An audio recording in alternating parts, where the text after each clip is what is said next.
ইয়া আইয়ুহাল্লাযীনা আমানু ইত্তাকুল্লাহা ওয়া যারু মা বাকিয়া মিনার রিবা ইন কুনতুম মুমিনিন। জোরে জোরে বলেন আল্লাহু আকবার। আমার ভাইরা, আল্লাহ পাক রব্বুল আলামিন কুরআনুল কারীমের ভিতরে বলেন, হে ঈমানদারগণ, ইয়া আইয়ুহাল্লাযীনা আমানু ইত্তাকুল্লাহ, হে ঈমানদারগণ, তোমরা আল্লাহ তাআলাকে ভয় করো। কাকে ভয় করতে বলেছেন? একটু জোরে জোরে বলতে হবে, কাকে ভয় করতে বলেছেন? আল্লাহ তাআলাকে ভয় করতে বলেছেন। আল্লাহ পাক রব্বুল আলামিন তাদেরকে বলতেছেন, ইয়া আইয়ুহাল্লাযীনা আমানু ইত্তাকুল্লাহ, হে ঈমানদারগণ, তোমরা আল্লাহ তাআলাকে ভয় করো। ওয়া যারু মা বাকিয়া মিনার রিবা ইন কুনতুম মুমিনিন।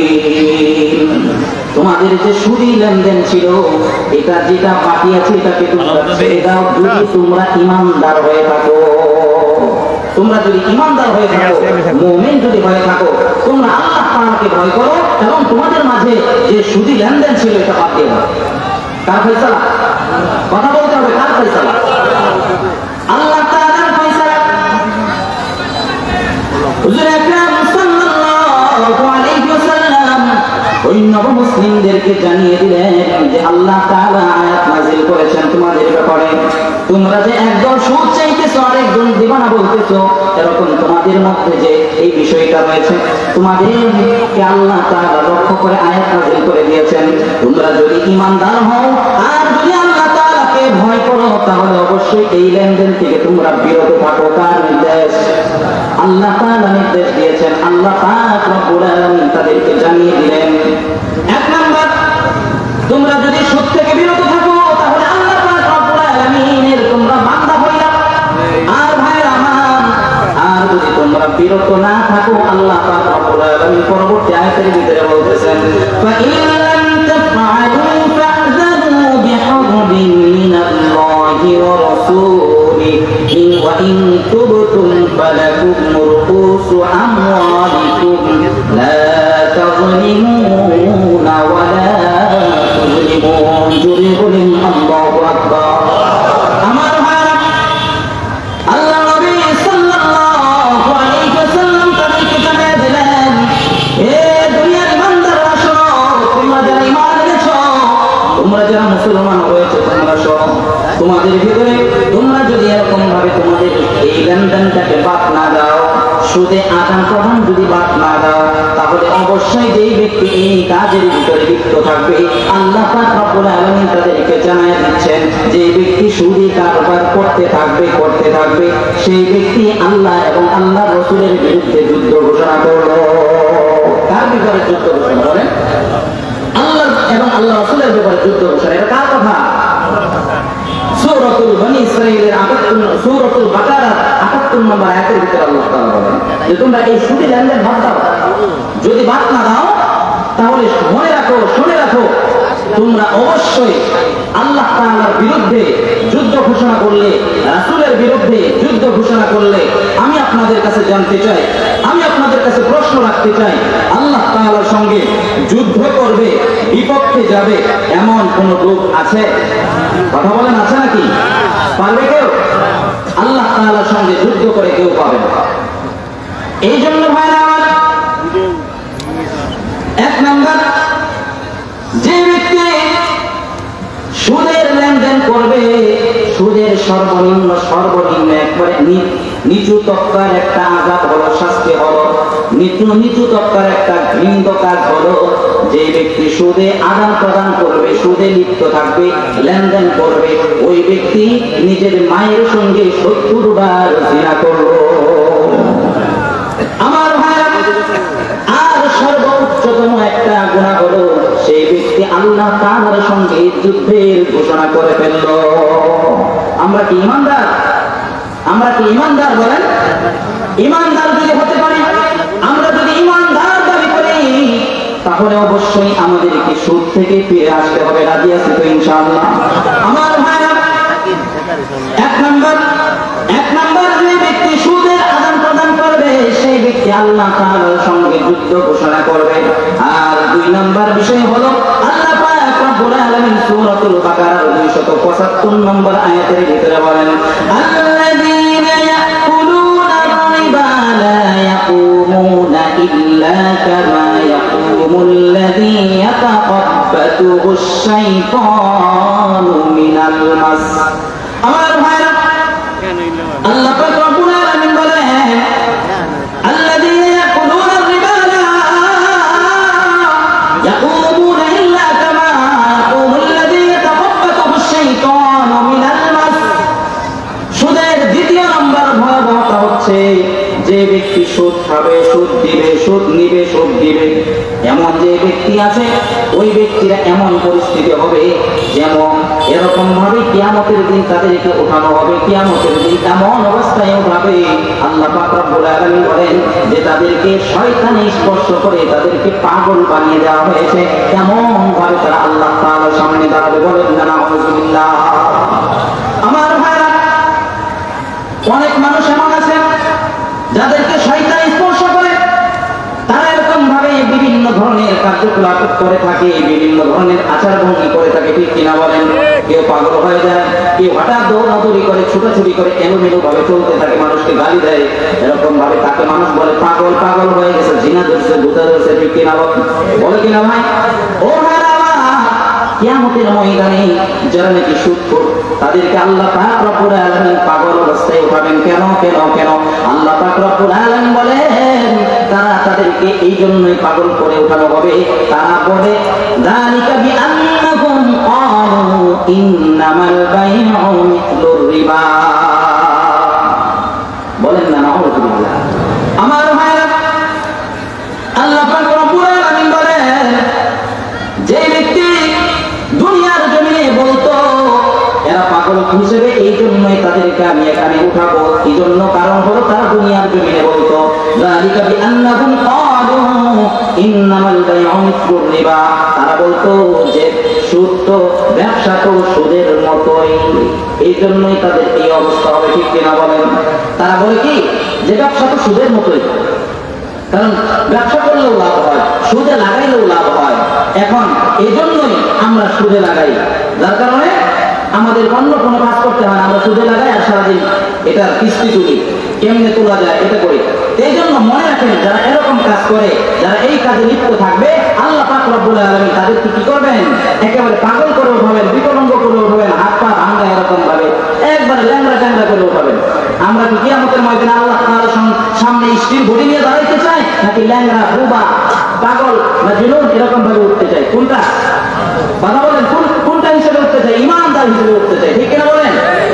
আমার ভাইরা, অথচ আল্লাহ পাক রব্বুল আলামিন বলেন যারা বলতো দুনিয়ার জমিনে, যারা বলতো যে ব্যবসা তো এটা সুদের মতোই, অতএব কারণে আমরা সুদে লাগাইতাম, যারা বলতো এই কাজটা যারা করবে, আল্লাহ পাক রব্বুল আলামিন তাদের উত্তরে বলতেছেন ওয়া আহাল্লাল্লাহুল বাই'a ওয়া হারামার রিবা।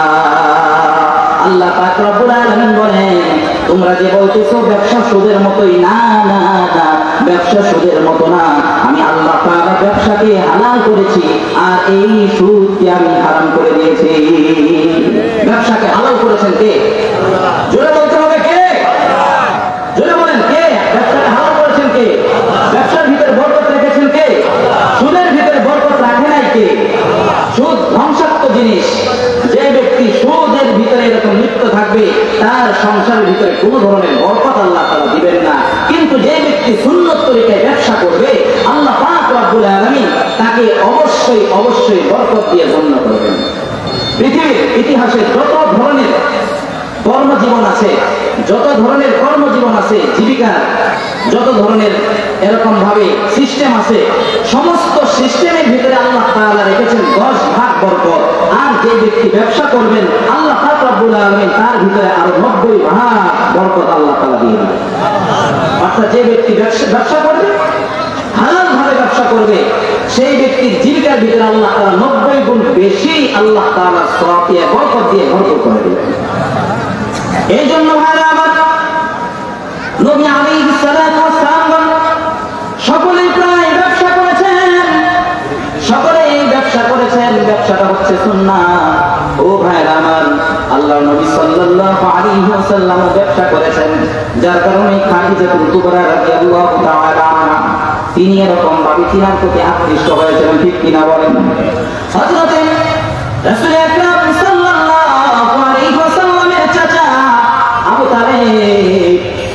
আবু তালেব যখন আল্লাহর নবীকে নিয়ে এরকম খাদিজাতুল কুবরা রাদিয়াল্লাহু তাআলা আনহার কাছে গিয়েছেন, ও খাদিজা, তুমি তো একজন লোক খুঁজতেছো, বিশ্বাসী একজন লোক খুঁজতেছো, আমি কি তোমাকে একটা লোকের কথা বলবো? বলে কে সেটা? বলে আমার ভাতিজা আব্দুল্লাহর ছেলে মুহাম্মদ। বলে তাই নাকি? তার ব্যাপারে তো আমার এরকম ধারণা আছে, সে ভালো মানুষ। আপনি যদি বলেন আপনার এই ভাতিজাকে আমার কাজে নিতে কোনো সমস্যা নাই। আল্লাহ নবী সাল্লাল্লাহু আলাইহি ওয়াসাল্লাম খাদিজাতুল কুবরা রাদিয়াল্লাহু তাআলা আনহার ব্যবসা দেখভাল করছেন।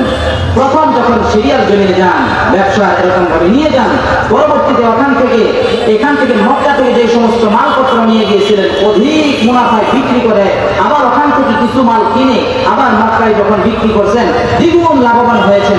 খাদিজাতুল কুবরা রাদিয়াল্লাহু তাআলা আনহা বলেন, এটা তো সাধারণ কোনো যুবক নয়। প্রতিমধ্যে আরো অনেক বলেছেন, অনেকেই বিভিন্ন ভাবে তাকে বলেছেন এটা তো ভবিষ্যতের নবী হবে। মুহতারাম হাজিরিন, ওই ঘটনা বলা আমার উদ্দেশ্য না, বলার উদ্দেশ্য হলো একটাই, ব্যবসার ভিতরে বরকত কে দিয়েছেন? যদি বলতে হবে কে দিয়েছেন? আমার ভাইরা, আল্লাহ পাক রব্বুল আলামিন বলেন, ফামান জাআহু মাউইযাতুন মির রাব্বিহি ফান্তাহা ফালাহু মা সালাফ ওয়া আমরুহু ইলাল্লাহ ওয়া মান আada ফাউলাইকা আসহাবুন নার হুম ফিহা খালিদুন। আমার ভাইরা, আল্লাহ পাক রব্বুল আলামিন বলেন, ফামান জাআহু মাউইযাতুন মির রাব্বিহি ফান্তাহা ফালাহু মা সালাফ। যে ব্যক্তি, তোমরা শুনে রাখো, তোমাদের কাছে আল্লাহ তাআলার এরকম ভাবে নিদর্শন এসেছে, আল্লাহ তাআলার এরকম ভাবে কি এসেছে? নিদর্শন এসেছে। আল্লাহ তাআলা তোমাদেরকে এই সুদ থেকে বিরত থাকতে বলেছেন।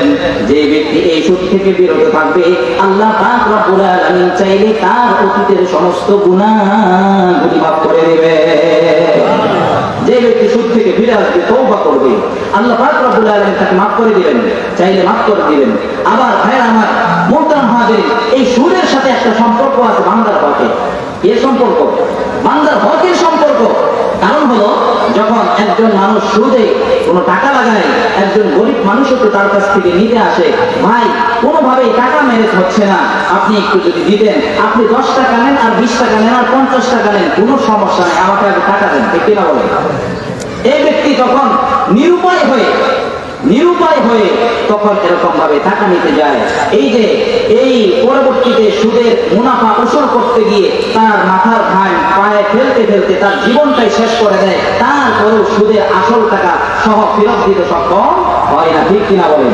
এই জন্যই আল্লাহ পাক রব্বুল আলামিন এই সুদটাকে হারাম করেছেন। কারণ এই সুদের মাধ্যমে এক শ্রেণীর মানুষ আছে শুধু বড়লোক হইতেই থাকে, আবার আরেক শ্রেণীর মানুষ আছে তারা গরিব হতেই থাকে, ঠিক কিনা বলেন? আমার ভাইরা, এই সুদের সাথে বান্দার হকের সম্পর্ক আছে। কারণটা কি? যে ব্যক্তি সুদে লাগায়, সেই ব্যক্তি অনেক মানুষের অন্তরের ভিতরে এরকম ভাবে তার মনের ভিতরে একটা ঘৃণা আসে, তুমি তো আমার কাছে টাকা দিয়েছো কিন্তু আমি দিতে পারতেছি না, তারপরে তুমি আমার উপর চাপ প্রয়োগ করতেছো। এই সুদের টাকা উত্তোলন করতে গিয়ে মানুষকে গালি দেয়, চাপ দেয়, মায়ের পর্যন্ত দেয়, বিচার সালিশ পর্যন্ত হয়ে যায়, ঠিক কিনা বলেন? যে সমস্ত ব্যক্তিরা মায়ের খায়, এরা হচ্ছে মাজলুম। এই মাজলুমের দোয়া আল্লাহ তাআলার কাছে কবুল হয়ে যাবে। ও ভাইরা, আল্লাহ পাক রব্বুল আলামিন, আল্লাহ তাআলার দরবারে 3টা আদালত কায়েম হবে। একটা হলো হুকুকুল্লাহ, আরেকটা হলো হকুল ইবাদ। ও ভাইরা আমার, আল্লাহ পাক রব্বুল আলামিনের হক যেগুলো মানুষ নষ্ট করেছে, নামাজ পড়ে নাই, রোজা রাখে নাই, হজ করে নাই, যাকাত দেয় নাই, এটা চাইলে আল্লাহ তাআলা ক্ষমা করতেও পারে, নাও করতে পারে। কিন্তু ভাইরা আমার, যদি কোনো বান্দা মুসলমান ভাই যদি কারোর ব্যাপারে বিদ্বেষ রাখে, কারোর ব্যাপারে যদি এরকম ভাবে বান্দার হক নষ্ট করে থাকে, তাহলে যেই পর্যন্ত ওই ব্যক্তি ক্ষমা না করবে, ওই পর্যন্ত স্বয়ং আল্লাহ পাক ক্ষমা করবে না। বান্দার হক যদি কেউ নষ্ট করে থাকে, তাহলে সেই ব্যক্তি যতক্ষণ পর্যন্ত তার হক আদায় না করে দিবে ততক্ষণ পর্যন্ত আল্লাহ তাআলা তাকে ক্ষমা করবে। মুহতারাম হাজিরিন, তবে যদি কেউ খালেস তওবা করে, এই সুদের ব্যাপারে যদি কেউ খালেস তওবা করে, আল্লাহ পাক রব্বুল আলামিন ওই সমস্ত বান্দাদের অন্তরের ভিতরে তার মহব্বত ঢুকাইয়া দিবেন, পরবর্তীতে তারা মাফ করবে, আল্লাহ তাআলা মাফ করবে। সুবহানাল্লাহ। আমার ভাইরা, তাহলে সুদের দ্বিতীয় নম্বর ভয়াবহতা হচ্ছে সেই ব্যক্তি পাগল হয়ে আল্লাহ তাআলার দরবারে হাজির হবে, পাগল হয়ে হাজির হবে। ও ভাইরা আমার, আল্লাহ পাক রব্বুল আলামিন, আল্লাহ নবী সাল্লাল্লাহু আলাইহি ওয়াসাল্লাম বলেন, আন ইবনে আব্বাস রাদিয়াল্লাহু তাআলা আনহুমা قال قال رسول الله صلى الله عليه وسلم آكل الربا يبعث يوم القيامة مجنونا يفنى। কিয়ামতের ময়দানে আল্লাহ পাক রব্বুল আলামিন সুদখোরকে এমন ভাবে উত্তোলন করবেন, এমন ভাবে উত্তোলন করবেন যে তাকে গলায় ফাঁসির দড়ি লাগায়া তাকে এরকম ভাবে হত্যা করা হচ্ছে, এমন ভাবে আল্লাহ তাআলার দরবারে সেই ব্যক্তি হাজির হবে। জুড়ে বলেন নাউযুবিল্লাহ। গলায় ফাঁস লাগাইলে গলাতে চিপ দিলে যেরকম ভাবে তার নিঃশ্বাস বন্ধ হয়ে যায়, যাই অবস্থা, এমন যখন অবস্থা হয় তখন তার খুবই কষ্ট লাগে, ঠিক কিনা বলেন? তার কষ্ট হয় না? কথা বলেন, কষ্ট হয় কিনা? আপনার গলায় যদি কেউ চাপ দিয়ে ধরে আপনার কি কষ্ট হবে না? জীবন যাই অবস্থা, এমন অবস্থায় তখন ভাই আমাকে ছেড়ে দাও, মাফ করে দাও, আমাকে আর মেরো না, আমার জানলা বাইর হয়ে গেল, তুমি আমাকে ছেড়ে দাও। কিন্তু যে ব্যক্তি সুদে আদান প্রদান করবে সেই ব্যক্তির অবস্থা হবে এরকম যে কবর থেকেই তার এরকম শুরু হয়ে যাবে, কিয়ামত পর্যন্ত তার জানটা এরকম ভাবে বের করতে থাকবে, আবার মারা যাবে, আবার ছেড়ে দিবে, এরকম ভাবে করতেই থাকবে, কিয়ামত পর্যন্ত তার শাস্তি এটা চালু থাকবে। বলেন না? আমার ভাইরা, তৃতীয় নম্বর শাস্তি হলো, তৃতীয় নম্বর ভয়াবহ অবস্থা হলো যে সেই ব্যক্তি আল্লাহ তাআলার কাছে তাকে ফাঁসি দেওয়া অবস্থায় কিয়ামত পর্যন্ত এই আযাবটা, শাস্তিটা চালু থাকবে। চতুর্থ নম্বর ভয়াবহ অবস্থা হলো আল্লাহ নবী সাল্লাল্লাহু আলাইহি ওয়াসাল্লাম একদিন স্বপ্নে দেখতেছেন যে আমাকে এরকম ভাবে দুইজন লোক আমার কাছে আসলেন, সালাম দিলেন, ইয়া রাসূলুল্লাহ, ইয়া হাবিবাল্লাহ, চলেন আমাদের সঙ্গে চলেন। তো আমি যাইতে লাগলাম। আমি যখন গেলাম পথিমধ্যে তাদের এক সময় দেখি একটা নদীর পাড়ে, রক্তের সাগরের পাড়ে একজন ব্যক্তি কিনারায় আসার চেষ্টা করা হচ্ছে, আরেকজন ব্যক্তি নদীর পাড়ে এরকম ভাবে দাঁড়িয়ে আছে। এই ব্যক্তির আশেপাশে অনেকগুলা পাথর আছে। যে ওই ব্যক্তিটা কিনারে আসতে চায়, কিনারে যখন ফিরতে চায়, সাঁতার কেটে কেটে যখন নদীর পাড়ের দিকে আসতে চায়, এই কিনারের লোকটা আরেকটা পাথর দিয়ে তার মাথার ওই পর নিক্ষেপ করতে থাকে, আবার সে সাগরের মধ্যে চলে যায়। বলেন না নাউযুবিল্লাহ। এরকম অবস্থা যখন দেখতেছেন, রাসূল আকরাম সাল্লাল্লাহু আলাইহি ওয়াসাল্লাম জিজ্ঞাসা করলেন, হে জিবরীল, কি ব্যাপার এই ব্যক্তিকে এমন ভাবে প্রহার করা হচ্ছে, কোন কষ্ট দেওয়া হচ্ছে, কোন জানতে চায়। জিবরাইল আলাইহিস সালাম বললেন, ইয়া রাসূলুল্লাহ, ইয়া হাবিবাল্লাহ, এই ব্যক্তিকে যে আঘাত করা হচ্ছে, কিনারে আসার চেষ্টা করতেছে কিন্তু সে কিনারে আসতে পারতেছে না, এই ব্যক্তি হলো দুনিয়ার জমিনে সুদখোর। বলেন না নাউযুবিল্লাহ। তাহলে সুদখোরের চতুর্থ নম্বর শাস্তি কি? সেই ব্যক্তি তার শাস্তি হবে রক্তের সাগরে হাবুডুবু খাইতে থাকবে, আর সে ব্যক্তি বাঁচতে চাইবে, একটু কিনারায় চলে আসে, একটু যায়, সাঁতার কেটে আসতে না আসতেই আবার তাকে পাথর নিক্ষেপ করে এরকম ভাবে দূরে সরাই দেওয়া হয়। এরকম ভাবে কিয়ামত পর্যন্ত তাকে এই শাস্তির ভিতরে নিয়োজিত রাখবেন। বলেন না? আমার ভাইরা, চতুর্থ নম্বর শাস্তি আল্লাহ নবী সাল্লাল্লাহু আলাইহি ওয়াসাল্লাম বলেন, যে ব্যক্তি দুনিয়ার জন্য সুদে আদান প্রদান করবে, লেনদেন করবে, ওই ব্যক্তির অবস্থা এমন হবে সে যেন 70 বার তার মায়ের সঙ্গে জিনা করলো।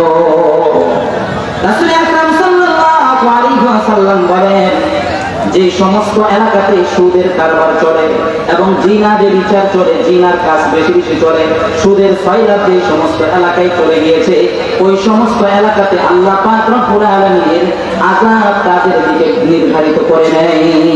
আল্লাহ তাআলা কাউকে কষ্ট দিতে চায় না, কাউকে এরকম ভাবে আযাব দিতে চান না, কিন্তু আল্লাহ নবী সাল্লাল্লাহু আলাইহি ওয়াসাল্লাম বলেন, যে সমস্ত ব্যক্তিরা সুদে আদান প্রদান করে, ওই কিন্তু সুদে আদান প্রদান করার কারণে আল্লাহ তাআলার আযাব তাদের দিকে নিশ্চিত করে দেয়, তাদের দিকে আযাবটাকে ডেকে নিয়ে আসে, আযাব তাদের দিকে ধাবিত হতে থাকে। এই জন্য মুহতারাম হাজিরিন, সুদের ষষ্ঠ নাম্বার যে ভয়াবহতাটা হচ্ছে, যে ব্যক্তি সুদ কি করবে, সুদে আদান প্রদান করবে যে সমস্ত এলাকাতে, ওই সমস্ত এলাকাতে আল্লাহ তাআলার পক্ষ থেকে দুর্ভিক্ষের আযাব আল্লাহ তাআলা দেয়া, মানে দুর্ভিক্ষ হয়, অভাব অনটন দেখা দেয়, কোনোভাবেই তারা বরকত পায় না, কোনোভাবেই তাদের এলাকাতে ইনকামের ভিতরে বরকত হয় না। মুহতারাম হাজিরিন, দেখেন আজকের সমাজে এরকম পরিস্থিতি আছে না নাই? কথা বলেন, আছে না নাই? অবশ্যই আছে। এক শ্রেণীর মানুষ খুবই নীরবে নিস্তব্ধে হাহাকার করে যাচ্ছে, তাদের ইনকামের ভিতর বরকত হয় না। মুহতারাম হাজিরিন, একটু চিন্তা করে দেখেন, আপনার সাইডে আপনার আশেপাশে যে সমস্ত ব্যক্তিরা সুদে আদান প্রদান করে, তাদের হাতে ধরে বলেন, পায়ে ধরে বলেন, ভাই তোমরা এই কাজ থেকে বিরত থাকো, ভাই তোমরা এই কাজ করিও না, কারণ কি তোমরা এই কাজ করতেছো, আল্লাহ তাআলা নারাজ হয়ে আমাদেরকে এই আযাব দিচ্ছে, দুর্ভিক্ষ নেমে আসতেছে, আমাদের অভাব অনটন ছাড়তেছে না, অতএব কারণে তোমার হাতে ধরি পায়ে ধরি তুমি এই কাজ করিও না। আর যে সমস্ত এলাকাতে জিনা ব্যভিচার বেশি হয়, তাদেরকেও আপনারা রিকোয়েস্ট করেন, পায়ে হাত রেখে বলেন, ভাই এই কাজ বাদ দাও, কারণ কি তোমার এই গুনাহের কারণে আল্লাহ তাআলা আমাদের প্রতিও নারাজ হয়ে যাচ্ছেন, অতএব কারণে তুমি এই কাজ ছেড়ে দিয়ে আমাদেরকে একটু উপকার করো। আমার ভাইরা, যে সমস্ত মা বোনেরা কথাগুলি শুনতেছেন, একটু চিন্তা করে, আপনার স্বামী যদি ঘুষ খায়, সুদ খায়, সুদের মহাজন যদি আপনার স্বামী হয়ে থাকে, আপনি আপনার স্বামীকে একটু রিকোয়েস্ট করবেন, স্বামীকে বলবেন, ও প্রাণের স্বামী, আমার লক্ষ লক্ষ টাকার প্রয়োজন নাই, আমার দামি দামি শাড়ির প্রয়োজন নাই, দামি খাবারের প্রয়োজন নাই, যদি এরকম ভাবে তুমি সুদটাকে ছেড়ে দিয়ে আমাকে হালাল ভাবে একটা 500 টাকা দামের শাড়ি দাও, আমি এতেই সন্তুষ্ট হয়ে যাব। সন্তানরা যদি বলে, বাবা আমাকে হারাম খাওয়ানোর প্রয়োজন নাই, আমাকে দামি দামি গাড়িতে ওঠানোর প্রয়োজন নাই, আমাকে মাত্র একটা 5 টাকা দিয়ে অটো ভাড়া দেওয়ার ব্যবস্থা করো, এটাই যথেষ্ট। দেখবেন প্রত্যেকটা মহল্লা থেকে, প্রত্যেকটা ঘর থেকে যদি এরকম ভাবে আওয়াজ আসতে থাকে, রাতারাতি ওই বাবা ওই ছেলের বাবাটা ভালো হয়ে যাবে, ওই স্ত্রীর স্বামীটা ভালো হয়ে যাবে, ওই পরিবারের সকল মানুষের রিকোয়েস্টের কারণে পরিবারের কর্তাটা আর কোনোদিন সুদে লাগাবে না, ঠিক কিনা বলে? আজকে সুদ বেশি হওয়ার কারণ হলো পরিবার থেকে এরকম ভাবে বিভিন্ন ভাবে পরিবারের লোকজনের কাছ থেকে শুধু চাপ আসে, টাকা দাও টাকা দাও, বিভিন্ন ভাবে টাকার চাপ দেওয়া হয়, অর্থনৈতিক ভাবে চাপ দেওয়ার কারণে এখন পুরুষ কি করবে, চুরি করে পারবে, নাকি এরকম ডাকাতি করে পারবে, নাকি সুদে লাগায় পারবে, যে কোনো মূল্যে তাদের পরিবারের সকল লোকদেরকে সন্তুষ্ট করতে হবে, এই জন্যই সেই ব্যক্তি সুদে লাগায়, ঠিক কিনা বলেন? আমার ভাইরা, রাসূল আকরাম সাল্লাল্লাহু আলাইহি ওয়াসাল্লাম এই জন্য সুদে আদান প্রদান করতে নিষেধ করেছেন। আল্লাহর নবী সাল্লাল্লাহু আলাইহি ওয়াসাল্লাম বলেন, যে ব্যক্তি সুদ খাবে, আকিলুর রিবা ওয়া মুকিলাহু ওয়া শাহিদাহু, যে ব্যক্তি সুদে আদান প্রদান করবে, যে ব্যক্তি সুদে টাকা লাগাবে, যে ব্যক্তি সুদে টাকা নিবে, এই যে ব্যক্তি সুদের সাক্ষী হবে এবং যে ব্যক্তি এই সুদের খাতায় লিপিবদ্ধকারী হবে, আল্লাহ পাক রব্বুল আলামিন তাকে ওই সমস্ত গুনাহের ভিতরে নিয়োজিত করে দিবে, তাদের জন্য ওই শাস্তি। আজকে এই সমাজে আছে না নাই, যে আমি 1 লক্ষ টাকা 5 লক্ষ টাকা দিব, 5 জনকে ডাক দিয়ে বলে, ভাই আসো তো একটু মুখে দে 5 লাখ টাকা দিব, তোমরা একটু সাক্ষী থাকো, আর সে যাতে করে টাকা মেরে না দেয় এই জন্য তোমরা একটু সাক্ষী থাকো। এরকম যখন করে, তখন আপনি গেলেন 500 টাকা দিয়ে একটু আপনাকে চা নাস্তা করাইলো, আপনি শুধু খালি দেখলেন আর কিচ্ছু বললেন না, কিন্তু ওই ব্যক্তি 1 বছর পরে 6 লক্ষ টাকা ঠিকই নিল, আপনি শুধু 500 টাকা দিয়ে একটু 1 কাপ চা খাইলেন, বা একটু রুটি খাইলেন, একটু হালুয়া খাইলেন, একটু নাস্তা করলেন। এই যে নাস্তা করার কারণে ওই ব্যক্তি 5 লক্ষ টাকা লাগায় 1 লক্ষ টাকা লাভবান হয়ে যেই পরিমাণ গুনাহগার হইল, আপনি শুধু দেখে ওই পরিমাণ গুনাহগার। তাহলে যে ব্যক্তি লিপিবদ্ধ করবে তারও এই অবস্থা। এখন কোথায় চাকরি করা জায়েজ হবে, কোথায় হবে না, এটা আমি বলবো না, এটা আমি বলবো না। যেই সমস্ত অফিস আদালতে সুদের লেনদেন চলে, ওই সমস্ত আদালতে চাকরি করা, লিপিবদ্ধ করা, এটা কি, এটা আপনারা বিবেচনা করবেন, ঠিক কিনা বলেন? আমার ভাইয়া, আল্লাহ পাক রব্বুল আলামিন বলেন, আল্লাহ পাক রব্বুল আলামিন বলেন, ওয়া মান আদা ফাউলাইকা আসহাবুন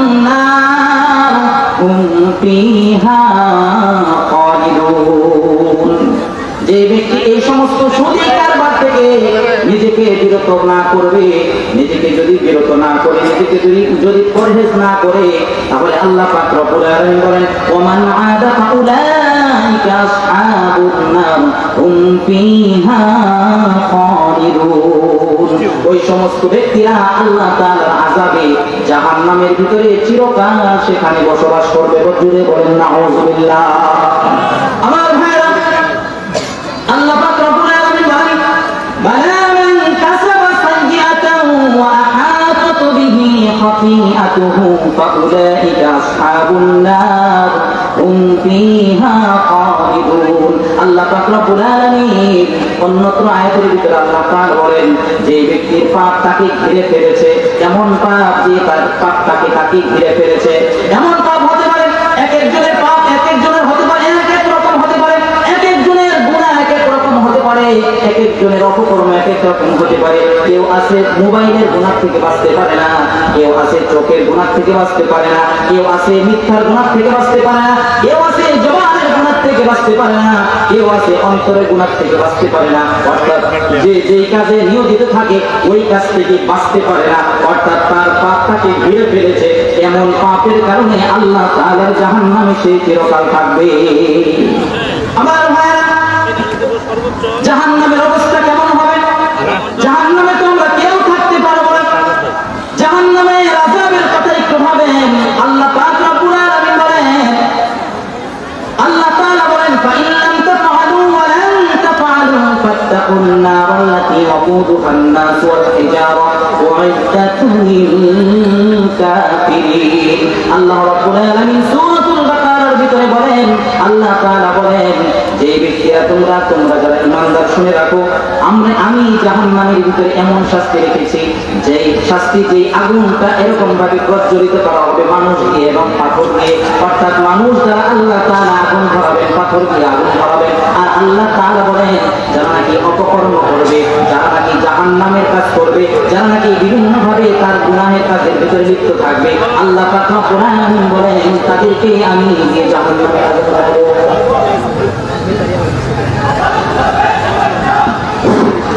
প্রধান অতিথির আগমন, শুভেচ্ছায় স্বাগতম। রুবেল ভাইয়ের আগমন, শুভেচ্ছায় স্বাগতম, শুভেচ্ছায় স্বাগতম। প্রধান অতিথির আগমন, শুভেচ্ছায় স্বাগতম। রুবেল ভাইয়ের আগমন, শুভেচ্ছায় স্বাগতম। মাহফিল কমিটির পক্ষ থেকে লাল গোলাপের শুভেচ্ছা। মাহফিল কমিটির পক্ষ থেকে লাল গোলাপের শুভেচ্ছা। প্রধান অতিথির আগমন, শুভেচ্ছায় স্বাগতম। প্রধান অতিথির আগমন, শুভেচ্ছায় স্বাগতম।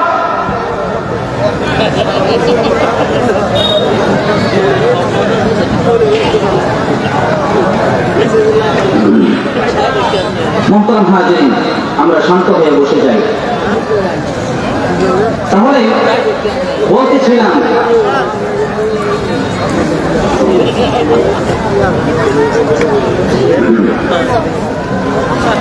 মুহতারাম হাজিরিন, আমাকে শেষ করতে বলা হয়েছে, আমি শেষ করে দিচ্ছি। আমাদের প্রধান অতিথি জনাব মাহমুদুল হক রুবেল সাহেব এসে পড়েছেন, আমি শেষ করে দেব একটি কথাই বলে। মুহতারাম হাজিরিন, আলোচনা করতেছিলাম যে জাহান্নামে যারা সুদী কারবার করবে তাদের জায়গা হবে জাহান্নাম, ঠিক কিনা বলেন? জাহান্নামের ভয়াবহতা থেকে কেউ বাঁচতে পারবে না, জাহান্নামের অবস্থা থেকে কেউ বাঁচতে পারবে না। এই জন্য মুহতারাম হাজিরিন, জাহান্নামে যাতে করে আমরা না যাই, কিয়ামতের ময়দানে আল্লাহ পাক রব্বুল আলামিন যার যার আমলনামা দিয়ে দিবেন, যার যার হাতে দিয়ে দিবেন, যাকে আল্লাহ তাআলা বাম হাতে আমলনামা দিবেন তার অবস্থা খুবই খারাপ হয়ে যাবে। যে সুদে লাগাবে, ঘুষে খাবে, বিভিন্ন ধরনের অপকর্মের ভিতরে যে ব্যক্তি লিপ্ত থাকবে তার আমলনামা কখনো ডান হাতে আল্লাহ তাআলা দিবেন না। কোন হাতে দিবেন? বাম হাতে আমলনামা দিবেন, ঠিক কিনা বলেন? আমার ভাইরা, এমন যদি হয় একজন ইমানদার নেকের কাজও করে আবার হক কাজও করে, এমন যদি হয় যে তার গুনাহ আর নেক একেবারে সমান সমান, আল্লাহ তাআলা তখন তাকে বলবেন বান্দা তুমি যদি পারো একটা নেক আমল নিয়ে আসো, তাহলে আমি আল্লাহ পাক রব্বুল আলামিন তোমাকে জান্নাতের ফয়সালা করে দেব। এমন যদি হয়, আর আল্লাহ পাক রব্বুল আলামিন তখন আল্লাহ পাক রব্বুল আলামিনের যখন এরকম ওয়াদা শুনবে, তখন বান্দা এক এক দিকে ছুটাছুটি করতে থাকবে, ওই আমার ভাই কোথায়, আমার বাবা, এরকম ভাবে ছুটতে থাকবে। আল্লাহ পাক রব্বুল আলামিন বলেন ইয়াউমা ইয়াফিরুল মারউ মিন আখিহি ওয়া وأمه وأبيه وصاحبته وبنيه لكل امرئ منهم يومئذ شأن يغنيه স্বপ্নে ঘেরা এই পৃথিবী পাহাড় সাগর নদী অল্প কাঠা গগন ছোঁয়া কোটি টাকার বাড়ি হুকুমে মহান প্রভু হুকুমে মহান প্রভুর বিনাশ হবে সবই ইয়া নফসি ইয়া নফসি ইয়া নফসি ইয়া নফসি বলে থাকবে সদাই পিতা মাতা ভাই বোন সন্তান সজরি পিতা মাতা ভাই বোন সন্তান সজরি ইয়াউমা ইয়াফিরুল মারউ মিন আখিহি আল্লাহ পাক রব্বুল আলামিন বলেন বান্দাকে যখন আমি বলবো বান্দা যাও যাও যাও একটা নেক আমল নিয়ে আসো যদি একটা নেক আমল নিয়ে আসতে পারো আমি আল্লাহ পাক রব্বুল আলামিন তোমাকে ক্ষমা করে দেব জান্নাতের ফয়সালা করে দেব বান্দা যখন যাবে ভাইয়ের কাছে যাবে ভাই ও আমার পরিবার ভাই একটা মাত্র নেকের জন্য আল্লাহ তাআলার দরবারে আমি আটকা পড়ে গেছি ও ভাই একটা নেক দাও একটা মাত্র নেক দাও একটা নেকের জন্য আটকা পড়ে গেছি ভাই তখন বলবে ভাই এটা কিন্তু দুনিয়ার জায়গা না এটা হচ্ছে হাসরের ময়দান এই হাসরের ময়দানে আমি তোমাকে নেক দিয়ে সহযোগিতা করতে পারবো না আল্লাহ পাক বান্দা তখন ভাইয়ের কাছ থেকে ফেরত আসবেন ইয়াউমা ইয়াফিরুল মারউ মিন আখিহি ওয়া উম্মিহি সেই ব্যক্তি যখন মায়ের কাছে যাবে মা ও মা আমি তোমার আদরের কলিজার সন্তান যে সন্তানকে না খাইয়ে তুমি খাইতা না যে সন্তানকে না ঘুম পাতিয়ে তুমি ঘুম পাড়তা না যে সন্তানের সুখ শান্তি না দিয়ে তুমি সুখ শান্তি ব্যবহার করতা না ও মা আমি তোমার আদরের কলিজার সন্তান বড় সন্তান আমাকে তুমি খুব ভালোবাসতা খুব মহব্বত করতা তোমার আর আমার সম্পর্ক খুবই ভালো ছিল মা দুনিয়ার সবচেয়ে ভালো সম্পর্ক হচ্ছে মা ছেলের সম্পর্ক ঠিক কিনা বলেন আওয়াজ দিয়ে বলেন ঠিক কিনা আমার ভাইরা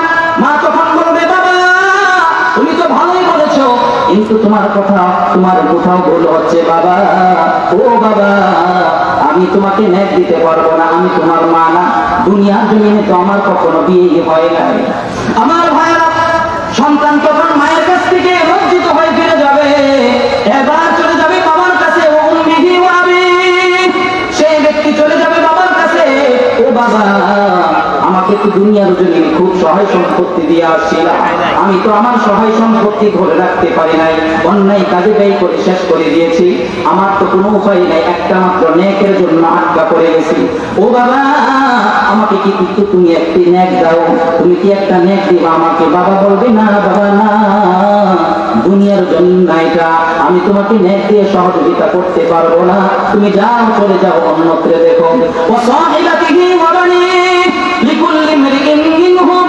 ইয়াওমাইযিন শাআনুন ইউগনি তখন বান্দা সকল দরজা থেকে ফিরে এসে সহায় সম্পত্তি সবকিছু হারিয়ে সন্তানের কাছ থেকে ফিরে বাবার কাছ থেকে ফিরে মায়ের কাছ থেকে ফিরে ভাইয়ের কাছ থেকে ফিরে তখন অসহায় অবস্থায় আল্লাহ তাআলার দরবারে গিয়ে হাজির হবে ও মালিক তুমি ছাড়া আর আমার কেউ নাই আমাকে একটু দুনিয়ার জমিনে আবার পাঠাও আল্লাহ তাআলা বলবেন না বান্দা না দুনিয়ার জমিনে তোমাকে পাঠানো হয়েছিল আমি তোমাকে আলেম উলামা দিয়ে সতর্ক করেছি নবী দিয়ে সতর্ক করেছি কুরআনুল কারীম দিয়ে সতর্ক করেছি তোমরা শোনো নাই এখন তোমার ফয়সালা হলো তুমি জাহান্নামে চলে যাও খুযুহু ফাগুল্লু সুম্মাল জাহিমা সাল্লু আল্লাহ পাক রব্বুল আলামিন বলবেন ধরো তাকে ধরো আল্লাহ তাআলা ফেরেশতাদেরকে বলবেন ধর এরকম ভাবে ধর বলার সাথে সাথে দিবে দাও ও ভাইরা আমার 70 হাত লম্বা শিকল দিয়ে তাকে বাঁধা বেঁধে ফেলা হবে ও ভাইরা আমার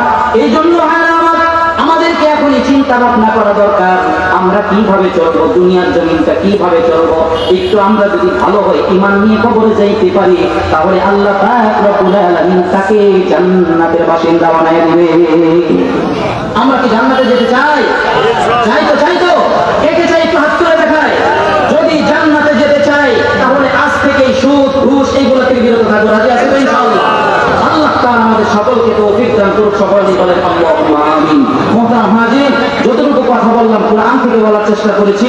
কেউ কোনো রাগ রাখবেন না, গুসা রাখবেন না, হিংসা রাখবেন না। আল্লাহর জন্যই বলেছে, আমাদের দায়িত্ব আমরা পালন করেছি।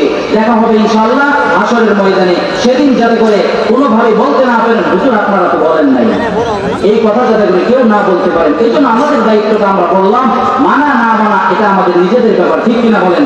আল্লাহ তাআলা সকলকে আমল করে দুনিয়ার জমিন থেকে ঈমান নিয়ে কবরে যাওয়ার তৌফিক দান করুন। সকল বলেন আল্লাহুম্মা আমিন। ওয়া আখিরু দাওয়ানা আলহামদুলিল্লাহি রাব্বিল আলামিন। আসসালামু আলাইকুম ওয়া রাহমাতুল্লাহি ওয়া বারাকাতুহু।